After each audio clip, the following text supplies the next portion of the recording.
Exit recording in progress. Okay, so Solana smoke, then Maxime. So what are you smoking today? I'm going with the remnants of a Oh, okay. I'm going you. with your gift. Okay, you got you and I have had long discussions about smoking a cigar from the day before, and it splits the Yes. cigar community. But I Anyway, think we both agree that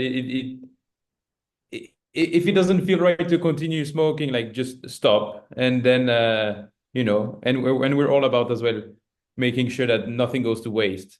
So if it's still nice and fresh, I'm more than happy to smoke a cigar the next day as well. it's like cold pizza, isn't it? There's some people that would be repulsed that you'd eat pizza. There's other people that's the only way they'd eat it. I think it's the same as cigar. Sometimes one that's because the purists will say that all the oils and all that have all been ruined, right? But for some people, it's sort of been it's it's evolved into something else. So I have an evolved Vega Fina Corona for today's Solana smoke. So what are you going with? That's nice. I'm going with the Davidoff you gifted me. Yeah. So I'm going with the Anniversario today, special R. It's a Robusto 45 minutes. So I think it's perfect timing Okay. for what we're up today. So you're So playing it safe with Davidoff. we're playing it safe, and I think it's an intro to the game, the new Solana smoke. So I think this will be nice. Just rambling about Solana, seeing what the news are up to, and we'll maybe watch some videos and comment on them. I think that could be a nice segue. Yeah, because we like Solana because well basically because I hate Ethereum. Like the basically the price of Ethereum didn't go anywhere near where it should have done, right? Everybody was hoping it would be 10, 20, 50 grand by now, right? Never happened. Not 50 perhaps, but I think everybody thought it would be up at 10 or something, right? And then it's just a sort of horrible clunky thing, isn't it? I know It's there's just low. wonderful things being done on it, but whereas Solana, we just like it because it's quick and cheap. I think, right? But It gets the yeah. job done, you know. And it's been battle tested. I think this is something we've seen throughout the last, especially this year with the meme coin craze. Like it works. People are happy to use it. It's very community oriented as well. Yeah, it's not difficult to get Solana. It's cheap to enter the game. I mean, what are we at? $130. The token. So it doesn't scare people off as well. I think that's an Mm. element that I do like as well. And I mean, I've been riding the wave. I started buying Solana to 220 and just before the crash when it went down to 15. And is yeah, we've been in the game for quite a while, so we like it. Yeah, because I think we think, don't it, it's got the core elements that money needs, isn't it? Which is that it's cheap, very cheap, so transactions cost nothing, and it's quick as well, isn't it? Like, it's not like Bitcoin where you're waiting 40 minutes. It's Ethereum, efficient. it's efficient, yeah. Um, it does have a lot of the developer momentum behind it. We The UX UIs are better. You're using like a Hmm. MetaMask wallet on Ethereum's just have to scare you away. Um, but I think we liked it because we went to our last conference was in Istanbul, wasn't it? And I think we just liked the vibe of the sort of people around it as well, didn't we? Yeah, the thing with the event was that it's very multicultural. Let's put it Mm. this way. You have the NFT guy selling you on his spaceship kind of gaming vibe. Next to it, you've got Soulflare that got their brand new rebrand. We had these. I mean, there's always some sort of cats, in the ecosystem. There was a So cat, we had wasn't there? I remember that. Do you remember uh, the lanyard guy who had like yes, basically every lanyard probably had about 300 lanyards around his neck. very proud, very very strong neck. Let's Very put it strong this way. neck. He got no money because he's been to so many conferences. Yeah, yeah, but I mean, he's still coming. Maybe he's even sponsored to Mm, join. mm. Uh, and yeah, it was a great event. You get to see the dev crowd as well, which maybe for us that are more kind of on the operational side, investor side, maybe something that we deal a bit less with, especially with the diversity of projects. Um, and yeah, get to discover brand new products. I mean, for me, the discovery really was Cast. You know, Hmm. this card really, bring blockchain to the, just spend it easily. So I think that was a very great product Well, that I use didn't daily. you buy a car? Didn't you buy a car with Cast or something? I did buy my car with Cast. Yeah, yeah, yeah, yeah, yeah. So that was yeah, biggest transaction that I've ever done, and I just did it with and I got 4% cash back. So like, that So was yeah, that was a perfect for card me. on Solana that Yeah, effectively just debited like USDC on Solana, right? whatever crypto you want, actually. Mm. Now you can even put Bitcoin on it. But yeah, I just drop basically USDC or Sol on it, and directly you get to spend your money like you don't even realize it's crypto, Mm. and on the other side, no one realizes you've got your Visa Platinum business, Mm. and I got the physical card very nicely Solana branded. So yeah, it works. That's the thing. Ultimately, that's what you want. You want Mm. as little friction for the users. And I've signed up my wife. I signed up my father-in-law. It's just way easier. And like this, we get to spend our crypto as well, and not just hoard it to the to the hole. Yeah. And I think that's what we want to get into today, isn't it? We think that Solana probably is going to be the main blockchain that a lot of institutions will build on. In fact, that we ourselves will likely build on as well, because it, as you said, it meets those requirements, right? It's cheap, it works quick, right? Um, so yeah, I think what we wanted, we attended the Istanbul conference, didn't we? Um, Yeah, we didn't actually go to the Breakpoint in Abu Dhabi, but what we have got is a load of videos from it, which we wanted to have a look 200 at. of them. The 200 is Yes. there? God. Yeah, in total there was 200 talks and fireside and everything. So good on Yeah, because them to repost them. I think that's very valuable for the community. yeah, true actually. Yeah, yeah, true. Didn't put it behind a paywall or something, did they?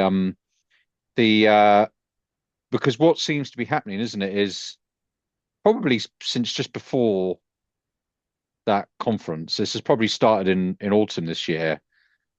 Because when we were in Istanbul, people were more talking about compliance, like oh, Yeah, that's not what was scaring them, yeah, what were they mainly you know, concerned about. yeah, they were bumping up against regulations basically, right? But that now all of a sudden there's a narrative going on that Solana's met its like institutional phase, isn't it? Yeah, like really the financial markets or jumping on things, especially with tokenized stocks, with the Genius Act, really bringing stablecoin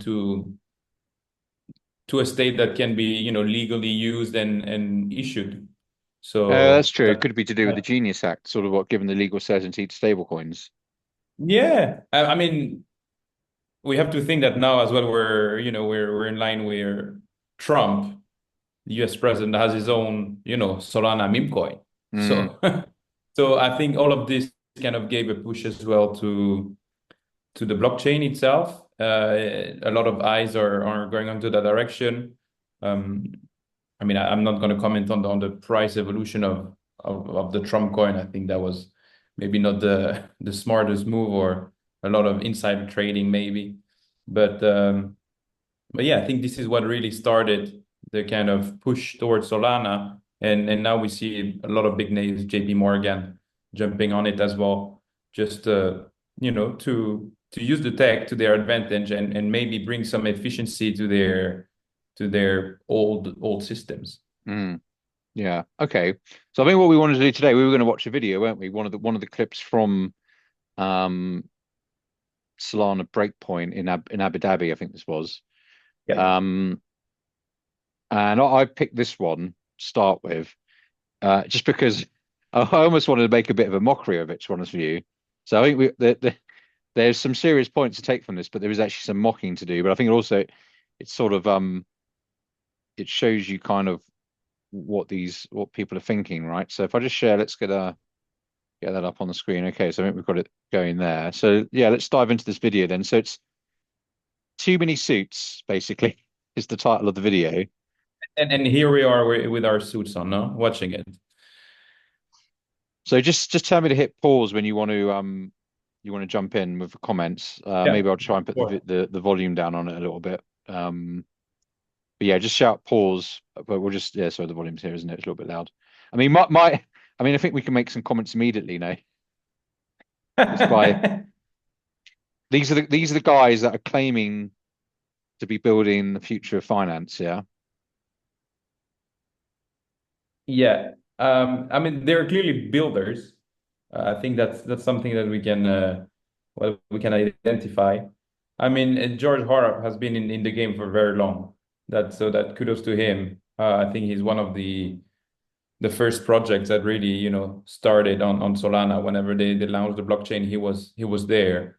So I guess he's seen the evolution. And we all know that crypto really, I mean, in my point of view, crypto is very this kind of anti-system, a bit anarchist.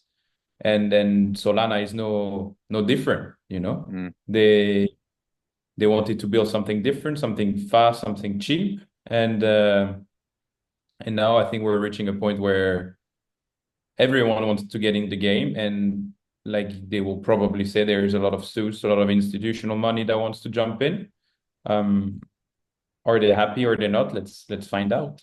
Yeah. Yeah. Because I mean, was Solana sort of like a reactionary blockchain to Ethereum being so inefficient? Was that really what it was?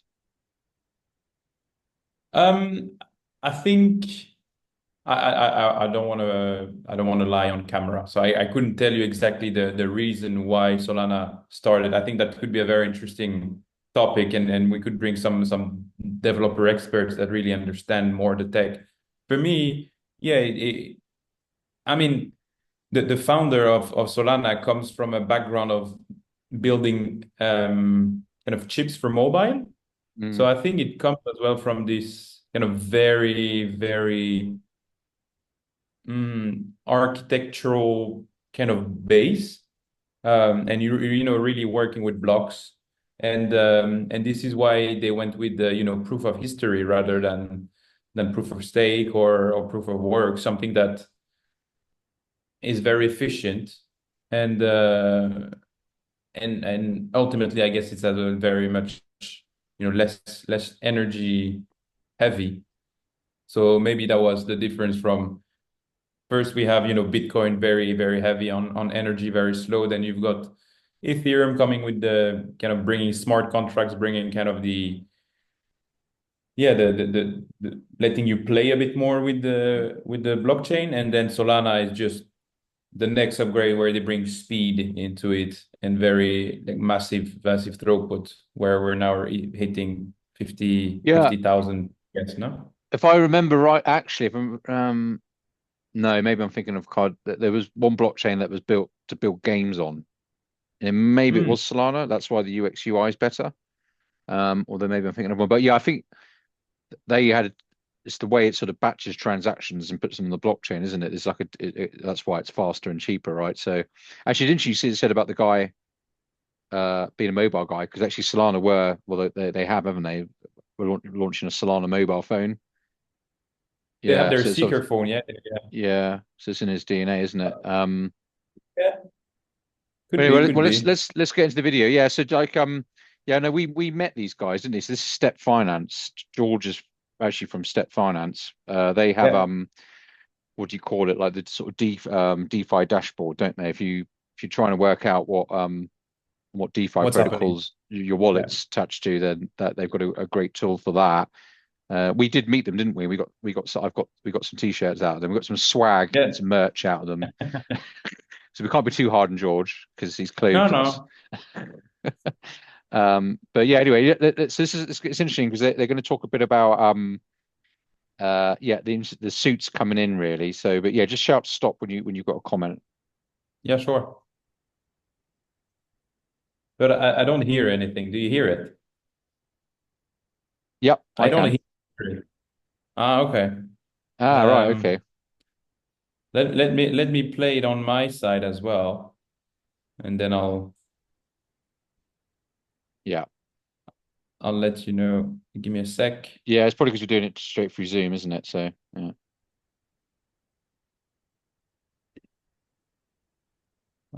Okay. So yeah, we can start. Okay. Back live Right. again. We are with George Harrap, Oh, one of the I can hear it from your side now. who here sits of the ecosystem. George, you've been to a few breakpoints. How does this one compare? I think it's bigger. We've got more You booths just everywhere. stop it, Maxime. So Things I need to now. play the video. Unless we put your I think video. it's because you hear it maybe in your headphones. Yeah, that's why. Yours is coming through on the speakers, isn't it? Exactly. So do you want to share your screen? Sure. Yeah. I'll Oh, there share we go. my screen. Yeah. Problem. Yeah, it's because I've got it coming through here, isn't it?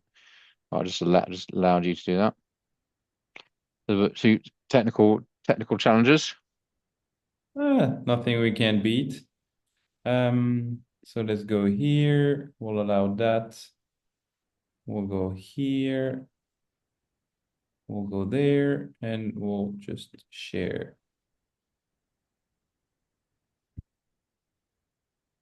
Brilliant. Okay, it's perfect. So yeah, look, I think has it grown over the years? Absolutely. 3 years in Lisbon. I was just saying before, like they have debates on right now at the stage. I want it to be more contentious. I want people, jumping off the podium saying this is my point and this is why it's valid. So yeah, I just want to, stir the pot a little bit. But other than that, yeah, it's great. It's definitely bigger. Maybe you've got more of these institutional bros here now that wasn't a thing in the past. Funny that he calls them bros, no?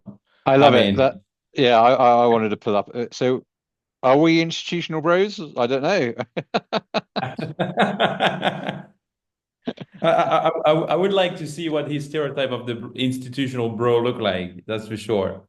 If it's just a Well, guy he in a suit, mentions ties. I think in a minute he mentioned somebody walking around with a tie. So, uh, and yeah, okay, so we might be bros then. Awesome.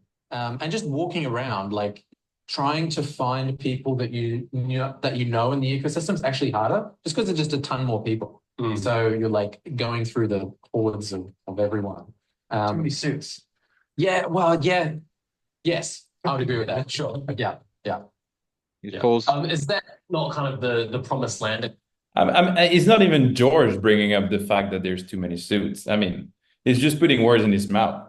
So yeah, there's sort of almost a bit of resentment here from the Solana guys that there's institutional people and money walking around, right? Don't you think? I mean, Then they want that, but then they're then going to try they and crave claim it. that. Yeah, I mean, everything they're building, it's the typical, the donkey and the carrot. Like, are they building it for the institutional guys, or the institutional guys are pushing for it to be built? I don't know.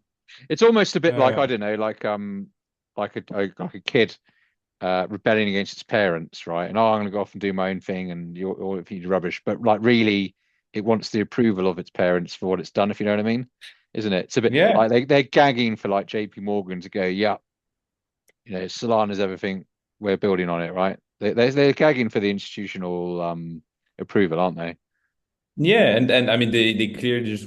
I think they've reached the ceiling as well in terms of volume. Like for now, you're kind of, if you look at the curve of adoption, I think we're, early adopters have come through, and now you need a fresh kind of pot of capital, and I mean the financial market is just massive, and it's a very good use case. Let's be honest for crypto. So yeah, they're a bit harsh. We've been told for so long. The narrative of previous cycles has been the institutions are coming, the institutions coming. Now they're here. And like where does that leave us? What's the next step along, true crypto growth? Well, it's a lot of trust me, bro, with these institutions, right? It's, some of them, whether, So you've got the institutional bro, you've got the crypto bro, and now you've got the trust me bro. You Was know? he using that as a verb or as an adjective? Was that is it No, an archetype, is it? Or yeah, I mean, I guess it's just another way that he calls the institutional bro. Like, trust me, bro. I think it's more kind of going back to finance, where maybe finance is a bit opaque, and right. you've got to trust the banker that the money is in the bank, although it's not, but you're kind of still trusting it. Right. So Yeah. Yeah, you're right. trust the system is in the trust in the institution. Whereas with blockchain, we're just trusting the protocol. We're proof of reserve, all of this that doesn't happen really in banking. I think that's what he's touching upon. Yeah, I think you're right. I think you're right. Reporting off chain, or whether it's people tokenizing stuff going on a stock exchange somewhere. I mean, look, it's good. It's a development. It's an addition to the existing community. I think if the community only existed of that, it would be bad, and it wouldn't really go anywhere if that was the case. Because if you just have a bunch of centralized things talking to each other across Solana, well, it might as well just be a centralized network that they're talking about. I think it's a fair point here that he's bringing. And I think it goes, for sure he'll go into that direction, that whenever you want to bring centralized or TradFi money, you're kind of not being DeFi anymore. So it's the difficulty in how do you do it without turning, again, like he's mentioning, into maybe just a centralized database and kind of lose all the aspect of the decentralized of Solana. So there's a fair point on his front. Yeah. So I think DeFi is still very important. It's the underpinning of everything that we're doing here. But so yeah, it's more of an addition to than anything else, I'd say. Yeah. Big part of DeFi that is one of the biggest areas of offspring DeFi is tokenized stocks. I want to talk to you a bit about Remora. What is the promise of Remora for someone who is excluded from investing in traditional stocks? So tokenized stocks. Just pause it. Yeah, I did look up Remora as I was preparing for the stream, and yeah, it looks like that was one of their very first products, actually, one of which I think he says here, actually, that and yeah, I think Step bought them, Step bought them, right? Yes, you're right. So it's already has the ability to tokenize stocks, so you can buy tokenized Tesla or what have you. I think they have five stocks, There's only 5 stocks for now. Is that okay? Like, yeah. From their website, that's what I think, Yeah, and then obviously you can then stake them in DeFi, borrow against them, lend them out, farm them, that sort of thing. So it's just those, So you got Tesla. Or I don't. Those Circle, are Nvidia. Is that Nvidia? I don't know what SPY is. SPY is it's a spider. It's the S&P 500. Yeah. Okay. Yeah. So I mean that's actually, I think they talk about that. I mean that is quite interesting that you can just buy the S&P 500 here, tokenized version. So exactly. Yeah. Presumably getting the upside of that, but then you can also be staking it in DeFi, right? Yeah, and I think, to be honest, although they only have 5 products, it seems so far, I think they were very smart in choosing what token they would. Strategies, micro strategy, isn't it? Yeah. Michael Saylor, you've got Nvidia, Circle, and then Tesla. So again, if the S&P 500, it's not a bad portfolio there, is it? It's. I mean, if you just buy these 5. You're kind of exposed. I mean, it's very crypto focused, clearly. You've got Tesla I mean, you've got Elon Musk that is a massive, crypto fan. So yeah, great 5 first products, and bringing the S&P. I think it's how you. It's a good use case, let's say. It's a good first example, and I guess it's not too complicated to bring the S&P 500. They must be bringing from some sort of ETF or something, or just following the price. So yeah, pretty smart of them on choosing those 5. A figment of this year, basically, that just come into existence pretty much. But it makes it much easier to access a lot of these assets, right? Like before, okay, what are you going to do to try and buy some stocks? You're going to talk to a broker. You're going to have to convince them that you are who you say you are, and all this other kind of stuff, and bank transfers into and out of the ecosystem. Or you can just open your wallet and press the swap button. So it's fundamentally easier to access, number one, with all these things on chain. And yes, there's more things, that are maybe coming, whether it's dividend paying stocks or other different niche things that maybe bonds and stuff. There's been treasuries on chain for a while now. So yeah, I think what we're trying to do with Remora, we're focusing more on the stock side, and a very exciting space to be in. I think TBL is just going to continue to grow.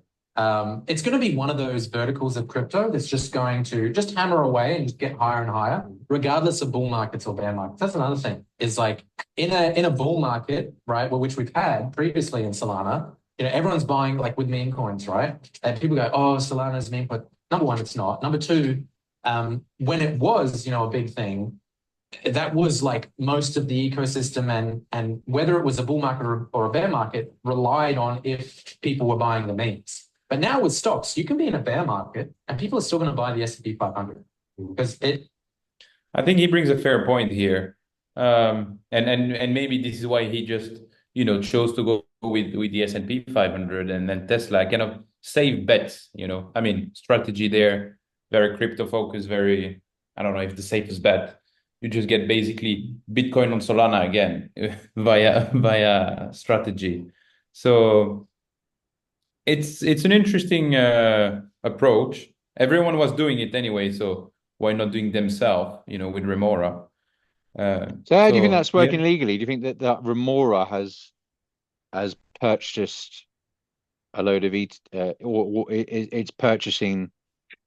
You give them $100, they go and buy $100 of Tesla, and then in return they give you the corresponding token, which you can go off and do what you want with. Because when he talks about on chain, what he means is that you've got some legal device, that is recorded on a blockchain, that is linked to a real world asset. I think that, would you agree with that definition? Yeah, exactly. I mean, here we can see, power, transparency, and proof of reserves audit. So I guess there is an where they are buying the token, and yeah, they've got service providers there. Let's have a look at their service providers. Service providers. It was on the. Just go back a page. Yeah, the bottom. Does it actually say who they are? Here you go. So yeah, you go. There you go. See, they got they have a custodian, a tokenizer, which is actually them. Mainly using Alpaca. Onboarding wallet using squats. So we're familiar with squats. Yeah. And so they are the one tokenizing it in the Cook Islands. Oh, interesting. And then the rest is in US Alpaca security, API for stocks, options, and crypto trading. Yeah, so there's sort of a lot going on in the middle, right? It's actually interesting. You think obviously with a physical asset, what was the old legal maxim? Possessions, what, 9/10 of the law? I think that was an old expression, wasn't it? Possessions. If you actually holding something, then you've got a good claim that you own it.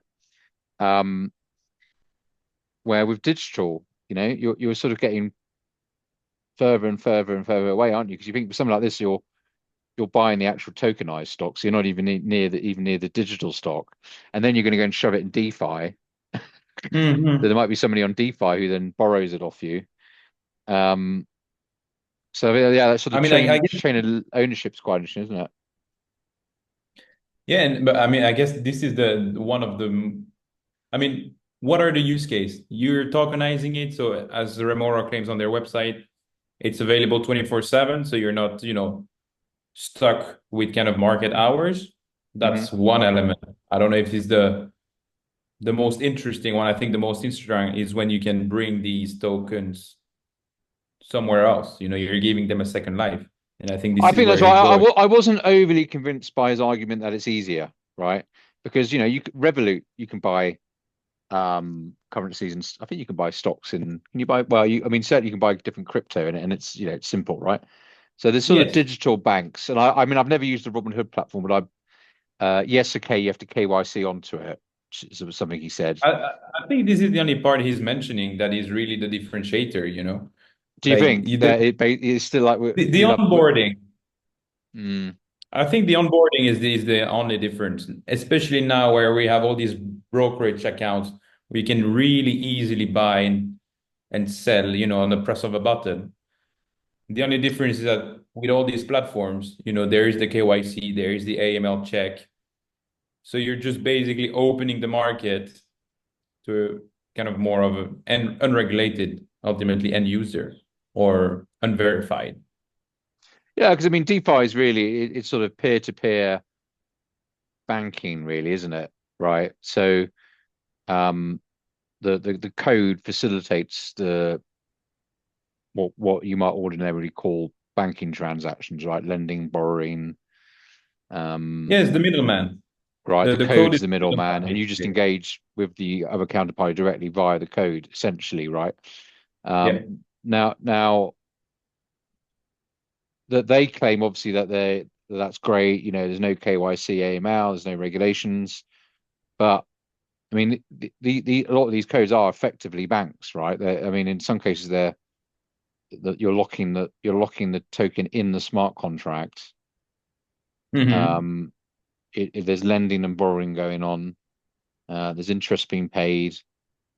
Yeah, it's so it's a bit.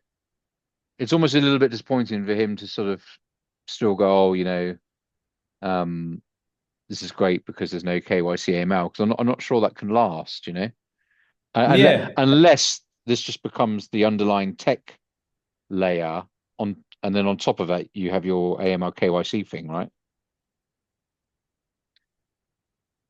True. I think the argument he's bringing is not the wisest, especially if you want more institutionalized money. Like claiming, oh no, we're doing it because there's no KYC and this is why it's better. I think you're just, you know, shooting yourself in the foot. Because ultimately you want the bank to jump on the platforms. And as soon as they hear no KYC, no AML, I think it's a big red flag for them. Because I So mean, if you strip it back, right? I mean, what is AML KYC? It's you identifying who your counterparty is. yes. So if you And then you having an obligation to do some sort of reporting if it's someone nefarious. I mean that's Mhm. all, that's all it is actually. That you as a financial institution have a duty to identify the counterparty, but also to report to the authorities, effectively like a tax collector or police agency. If you, Mhm. I mean that's really what it's all about, right? So uh, where he's sort of saying, well, yeah, nobody, you don't need to know who your counterparty is. Well, okay, I mean, he would say it's because you don't need that trust element anymore because the code does it. But that's not correct, is it? Because you might be borrowing dirty money, you know? Exactly. I think that's the problem, right? The whole thing could be tainted, right? And especially when wallets are all easily connected, you could be 100 wallets removed, but that one could have sanctioned money going through it, and then your wallet's tainted. Mhm. So, yeah, I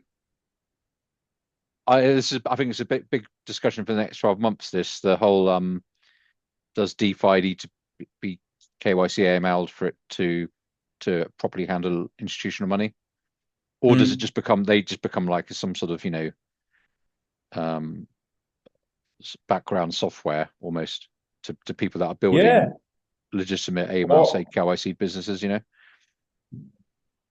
then the question always remains like when the money is entering the kind of crypto world, you know, Yeah, how does it enter? Is the AML KYC at that stage? yeah. You know, all the money that is entering in crypto has been somehow verified and you know is not tainted. Well, Then you, the way they could do it, right, is that they could say, well, look, we only work with these 10 wallets, right? You have to have a wallet from these 10 providers. and the And all of providers are and the the ones doing wallet KYC. providers are doing the KYC ML. So you can Yeah. remain anonymous if you want on the DeFi platform, let's say. Um, but you're with you've told your wallet provider who you are. I've heard someone say that before, that they thought that's how this would be solved. It'd be done through the wallets, right? Yeah, I think it would make sense. I think what's annoying today is that every time you open a new brokerage account, you need to, do the onboarding all over again. Whereas if you would just, I don't know, get an NFT that would say, okay, I've been KYC and this is me, but without telling me who am I. Well, the wallet would You do that, know. wouldn't it? Right? If let's Yeah. say the Ross and Maxime wallet, if you've got that, you can connect to 100 DeFi platforms. They're not going to ask you who you are because they know that Ross and Maxime wallet have done that KYC check. Yeah. Yeah. Now whether the platform, if it is regulated, whether that complies with its regulatory, that it's basically relying on a third party, that's almost a question, right? Or they sit somewhere where they're not required to, but there's literally only one place on the planet left where that is, right, which is Panama. So, and as I've been saying, Panama literally had a law on the president's desk a couple of years ago, which was about to be signed off, which would have regulated DeFi and that in crypto in Panama, so that they could be regulated tomorrow. So I don't think they put enough thought into this, I think it's like everything, you want to build the tech, you want to be the first one to build the tech, and then they'll try to catch up with the regulation. And now they're maybe they're overconfident that regulation will accept their tech, but maybe there's a different way that they'll make it easier. Just thinking regulation first, basically. Yeah. Oh, well, let's continue. Let's see. It's not going to nuke 90% overnight and then you're going to get wrecked and everyone dies. Like it's actually fine. So I think regardless of the market type in crypto, you're going to see stocks continue to grow, which is actually really good. We've never had that in crypto. It's always been betting on, what crypto is the number one or the flavor of the month or something like that. So I think now, does that mean maturity's coming? Maybe. Probably a good thing. It's at least a start of it, right? And Right. I think that people on Solana have been looking for tokens to hold for a long time. True. And they haven't found it, right? Like no matter what token it is, whether it's a wrapped Bitcoin that, becomes unwrapped at some point because FTX comes or whatever the case, right? We flocked to NFTs for a while because they were a better store of value than any other tokens were, right? Like that's like how far they went looking for it. So to bring stocks on chain, like long-term holders that they can hold those tokens. Also, I'm really excited about it. It's like the promise of crypto. Like it's outside of crypto, obviously, but to bring those in, I think it's huge. Also, it's a thing you don't really need to sell, right? Like previously in crypto, it's like, hey, look at my coin. It's the most interesting thing ever because of like insert whatever is the flavor of the month. Yeah. Whereas if if the coin is something that's correlated to the S&P 500, I mean, everyone knows what that is. Yeah. So the effort in trying to get something off the ground perhaps is less. Yeah. People understand the product a lot easier. You're not using buzzwords, which in crypto, people love making up buzzwords for everything. You make up a word every day of the week. Yeah. But so you don't need that. So yeah, I think it is a simple but easy to understand product that kind of just makes sense for crypto because it just makes it much easier to get involved. Like I said, open a wallet, press the swap button, done, and you can have some stock tokens in your wallet. Way easier than doing anything else. It's a better form of what traditional finance has been doing. Right. And they're getting close. Like Robinhood is pretty good now. Right. Like they've seen their success because they got rid of a lot of that friction. Crypto just blows that out of the water. Yeah. Right. Yeah. Just pause. He's just said exactly what we said at the start, basically, wasn't it? Removing the friction. That's what this is all about, really, isn't it? Yeah, you just want to make it easier on the user, and the easiest it is, the less clicks, the fastest you can action, I think is the best. So that's I think that's what they're confident on, aren't they? They're confident that basically our system's just let the frictionless system, right? So just and we've via tokenization you can link your real world assets to it, and boom, off. They're very confident that that's going to be the main Kickstarter of their next evolution, right? And I think they're probably right, actually. Oh, I mean, I 100%. think that's our backing of it, right? I mean, we've got this concern which we've just discussed around regulations and that, but yeah, I think this could be well be the way that financial transactions are done in the future, right? It's by a lot on this blockchain. Yeah, I think it's betting as well on the kind of on the Gen Z as well. That they're not used to dealing with people. They want to do everything from their phone. So the typical Gen Z will be born with maybe a crypto wallet. That is you kind of you're born. We're giving you a name and we're giving you a crypto wallet that is kind of KYC'd already.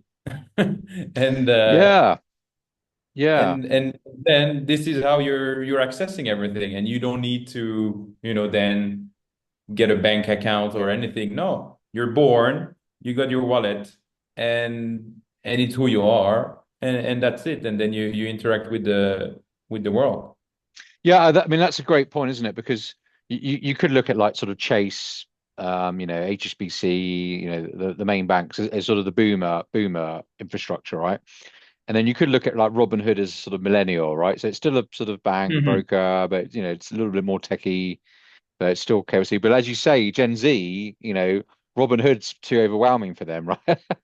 Yeah. Yeah, they just so it could be that as the generations of swap places, that's what becomes the norm, right? It's not actually a intellectual adoption. It's just like, well, this is the norm for us, right? So It's this the is the thing natural everybody's adoption. using. Yeah, yeah, And they're born with it, and for them, opening a brokerage account just is weird, whereas holding a token just is the norm. yeah, So yeah, they might just be building it for the next gen, basically. yeah. And like, so when do you think that would come in then? Because you think, okay, so probably when most Gen Zs are like early 30s, that's kind of when they start taking over, isn't it? So what is Gen But I Zs think now?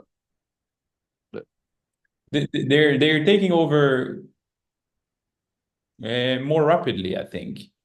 And especially with the tools that are popping up, and the technology that is the pace of development is just way quicker. So And they're if smarter, you aren't they? I already mean, have, you look at like Nick Fuentes, who's on all the political podcasts, right? I mean, he's sort of like just sort of a Gen Z streamer guy, right? But like, he's absolutely slaughtering, like boomer political archetypes, right? Who normally get their way in their arguments, right? Um, Mhm. so yeah, what they're smarter, they're moving quicker because the tech evolutions that which they've been born into is moving so quickly. So they might well be taken over a lot quicker than we think, right? Exactly. Mm, And like yeah, you said, they're born into it. Like there's no learning curve for them. yeah, Like you give a smartphone to an 8-year-old, like he'll know his way around it. mm. You give it to an 80-year-old, like he'll never get it, kind of vibe.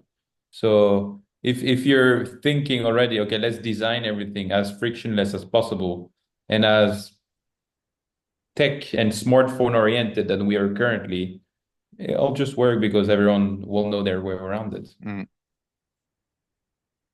Okay, let's continue. Hey, that's the competition. Yes. Okay. So the competition is a centralized app that basically only people in America use, right? Yeah. Okay. So now you have these stocks available to everyone in crypto. I think that's just fundamentally an easier, better thing. Yeah. It's like anyone anywhere in the world can have a Soulflare wallet or something like that, and they can be swapping these things. So yeah, as an access pathway, it is nowhere near the supposed competitor. And I think you're just going to see that growing over time. Yes, Yeah, Robinhood Just pause. Another thing he's blazing over is, of course, well, it's a great idea to make everything frictionless and quick. Like you could causing enormous tax problems for everybody here, right? If you're buying and selling, swapping coins and that, right? And there's, I mean, obviously, with a traditional bank, you get your end of month statement, right, or your end of year statement, which neatly tells you what your capital gains were, and you can even gives you even will usually give you a tax report statement specifically that you just can put in your tax return, right? He's kind of he hasn't. I mean, obviously, because he probably lives in the Cook Islands or something. This guy, yeah. Yeah. And so does his company. He hasn't. He sort of blazed over that a little bit as well at the tax side, right? I mean, it clearly opens doors as well for, the future companies that maybe their only purpose then will be, you build a tool that does your tax reporting on your crypto. And again, Yeah, I think you if need that KYC AML tool on top and protecting you in and out, and then you need the tax yeah, reporting, don't you? Right? And then then and the then token everyone's can be happy. doing whatever it wants inside the system, but you're kind of protected from a dirty money and And tax problems. tax screw up, right? Yeah. Mm. So yeah, again, two different worlds, and what we're trying to figure out is the in and out, basically. Yeah. As institutional bros, as we're now known as. Trust me, bros. Yeah. Trust me. Sort of thing, but so does crypto. Oh, yeah. So I think as soon as people catch on that crypto is really the venue to get access to some of these things, I mean, as I say, TVL growth is just going to continue for like years to come. Yeah. What are the biggest growth unlocks for that TVL? Is it just an organic thing that as more assets come on chain, people can diversify themselves within their wallet? Are there certain DeFi integrations that can push that further? What's the growth vertical on tokenized stocks? I think it is like DeFi is a really big component of it because that is the value add, right? So at Remora, what we focus on is we're going to be the people that understand the DeFi. That is really our unique value add, is that we've been building on Solana since literally the very beginning. We were like the third project on Solana. We through Step, we've integrated with every single project, blah, blah, blah, all that kind of stuff. So we understand the DeFi world. We're very embedded with that. And I think that's what's going to give things value. Now, people say, why? Well, it's because why would you hold, say, a Tesla stock that, say, doesn't have a yield, or you could have a Tesla coin, and maybe it's in an AMM pool and it's earning a 20% APY. Like, fundamentally, that's the better product. I think here it's he put his marketing cap on, no? Like throwing a random 20%. Of course, everyone would get excited about it. So although it's interesting. It's about the only part that he said that's actually correct though as well, isn't it? I mean, he's right, isn't he? By you can buy the stock and then get yield on it, right? Oh, 100%. But again, where are you getting the yield from? You're getting it from the crypto space, like so when he's mentioning, this automatic market maker, what are you doing again? You're just hoping that you have enough market and enough users, so that there is a need of your liquidity of your token being out there and being used by other traders, basically. So yeah, because why are they paying 20%, right? So somebody's borrowing, but well, okay, how is that yield being generated, right? It is mainly through from the lending and DGens borrowing, no? the DGens that are trading at 100x and that need your stock at some point. Because they're leveraged. So the traders, they're leveraging, so they're borrowing off you at 20% because then they're trading it, right? So that, which is almost fine, right? In one sense, right? It's just a more efficient use of capital, right? But which I think you will carry on, right? The more real world assets are on chain, you very well will have those really high yields because people are finding weird and wonderful ways to leverage it all, right? So the problem at the minute is that it's just quite a small ecosystem. So when it blows up somewhere, it affects everywhere. That's the problem right now, isn't it? So you can, he blazes over that as well, right? Of course, you could easily lose your Tesla stocks because you've gone and staked them on some DeFi platform and some bros have leveraged 200% against it to trade or something. Yeah. Right?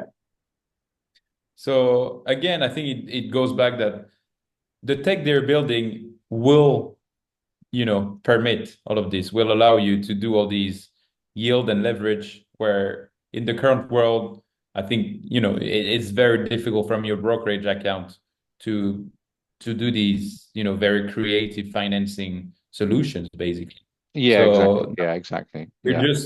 They're just hoping that there is enough users that will have the, Tesla token, so that you can then get your yield. Yeah. And this is why ultimately they need the suits. Yeah. Because otherwise you won't have enough, capital and users that to generate enough yield. Yeah. But very exciting. Well, I think that was the main part of the video. I think that was the main interesting part. So we can sort of end the video there, actually. I think it's exciting because tokenization is happening, and they're already finding ways to capitalize on that. But they are blasé over some things. They've got this love-hate relationship with us institutional bros. But we've got a love-hate relationship with them as well, haven't we? Because we know that we need them as well, I think, because it's the innovation, isn't it, of it's the next evolution of the financial system. Yeah, exactly. This is where the money will flow. So we have to understand them, they have to understand us. And I think, the main issue remains the KYC and the tax reporting. Yeah. But for sure solutions will come. And the more money will be in there, the more opportunities for startups and scale-ups to really build on top of this. Yeah. So exciting times ahead, that's for sure. Cool. Right, well, let's wrap it up there. My Vega Fina is on its last legs, so I think we're done.